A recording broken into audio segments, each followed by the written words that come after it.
وانا سے خبر شامل کریں گے۔ پی T I chairman Imran Khan کی گرفتاری کے خلاف پاکستان تحریک انصاف لوئر وزیرستان کے ہیڈ کوارٹر وانا میں سابق امیدوار چیئرمین شپ اچف گل وزیر کی سربراہی میں احتجاجی مظاہرہ کیا گیا، جس میں پی ٹی آئی کارکنان نے کثیر تعداد میں شرکت کی۔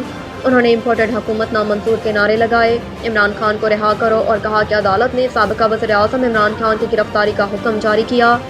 عدالت نے توشہ خانہ کیس میں عمران خان پر 3 سال کی قید اور 1 لاکھ روپے جرمانے عائد کیے۔ ہم P T I lower Waziristan اس کی پرزور مذمت کرتے ہیں۔ کہا کہ لوئر وزیرستان کی گیبر اور باشعور عوام عمران خان کے شانہ بشانہ کھڑی ہے۔ ملکی سالمیت پر حملے کے خلاف ملک بھر میں احتجاجی مظاہرے جاری۔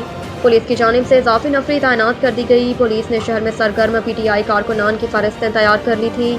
احتجاج کے بعد پولیس اہلکار کارکنان کو گرفتار کرنے کے لیے پہنچ گئے۔ اس موقع پر پی ٹی آئی کے سابق امیدوار چیئرمین شپ اچف گل وزیر، انصاف یوتھ ونگ کے صدر عابد وزیر، ہارون وزیر، دیگر کارکنان گرفتار کر لیے گئے۔